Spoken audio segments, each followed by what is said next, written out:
અત્યારે અમેરિકાથી એક એવા સમાચાર આવી રહ્યા છે જેણે સમગ્ર વિશ્વને ચોંકાવી દીધું છે. ફેબ્રુઆરી 2026નો આ ભીષણ બરફનો વંટોળ જેને ઓર્નાન્ડો નામ આપવામાં આવ્યો તેણે ઉત્તર અમેરિકામાં હાહાકાર મચાવી દીધો છે. એક એવો બોમ્બ સાયક્લોન છે જેમણે છેલ્લા 50 વર્ષના તમામ રેકોર્ડો તોડી નાખ્યા છે. માત્ર 24 કલાકમાં હવાનું દબાણ એટલું ઘટી ગયું કે જાણે કોઈ ભયાનક વાવાઝોડું ત્રાટક્યું હોય તેવું દ્રશ્ય સર્જાયું છે.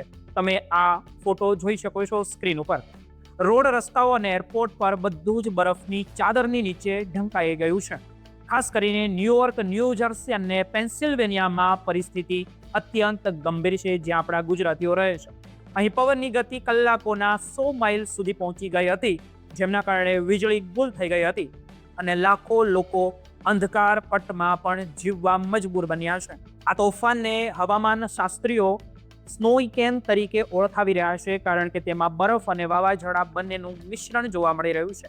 ન્યુયોર્કના સેન્ટ્રલ પાર્કમાં 19 ઇંચ અને રોહોડ આઇલેન્ડમાં પ્રોવિડન્ટનો રેકોર્ડ બ્રેક 37 ઇંચથી વધુ બરફ પડ્યો છે. આટલો બરફ છેલ્લા 1978માં જોવા મળ્યો હતો.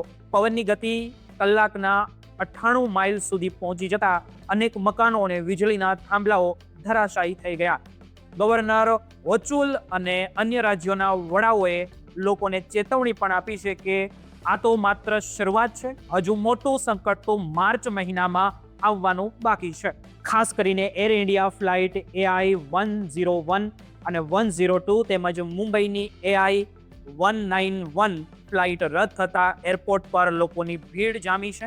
નાના બાળકો અને વૃદ્ધો સાથે મુસાફરી કરતા આપણા ગુજરાતી પરિવાર માટે આ સમય અત્યંત કઠિન સાબિત થયો છે, કારણ કે હોટલોના ભાડા પણ ગુજરાતી ન ચૂકવી શકે તેવા વધી ગયા છે અને પરિવહન સાવ ઠપ છે. પેન્સિલ્વેનિયા અને ડેલવેરમાં જેવા રાજ્યોમાં તો બરફના કારણે વિઝિબિલિટી શૂન્ય થઈ ગઈ છે, જેના કારણે માર્ગ અકસ્માતમાં પણ વધારો જોવા મળી રહ્યો છે.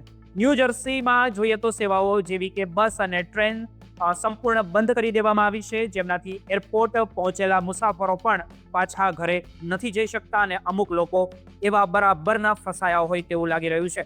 ભારતીય કોન્સ્યુલેટ દ્વારા ન્યુયોર્ક અને શિકાગોમાં ઇમરજન્સી હેલ્પલાઇન શરૂ કરવામાં આવી છે, જેનો નંબર નોટ કરી લેજો. 9178157066 છે. તો આ તોફાનની અસર માત્ર અત્યારે જ નહીં પણ આગામી 2 અઠવાડિયા સુધી રહેવાની શક્યતા છે, કારણ કે આકાશમાં પોલાર વોર્ટેક્સની સ્થિતિ સર્જાઈ છે, જેમને આર્કટિકની હાડની થીજવતી ઠંડીને સીધી અમેરિકા તરફ ખેંચીને લાવશે. આથી જે લોકો ભારતથી અમેરિકા જવાનું વિચારી રહ્યા છે અથવા તો ત્યાંથી પાછા આવવાનું વિચારી રહ્યા છે, તેમણે પોતાની મુસાફરીમાં ફેરફાર કરવો પડી શકે છે. હજારો મુસાફરો ત્યાં વેઇટિંગ લિસ્ટમાં છે અને એરલાઇન્સ પાસે પણ પૂરતી વ્યવસ્થા અત્યારે નથી. આ આફત એ યાદ અપાવે છે કે ટેકનોલોજી ગમે તેટલી આગળ વધે પણ કુદરત સામે આપણે સૌ લાચાર છીએ. અત્યારે તો આખું અમેરિકા બરફની ચાદર ઓઢીને સૂઈ ગયું હોય એવું લાગે છે અને તેમાં પણ આપણા દેશીઓ માટે આ વતનથી દૂર રહેવાની કિંમત ઘણી મોંઘી સાબિત થઈ રહી છે.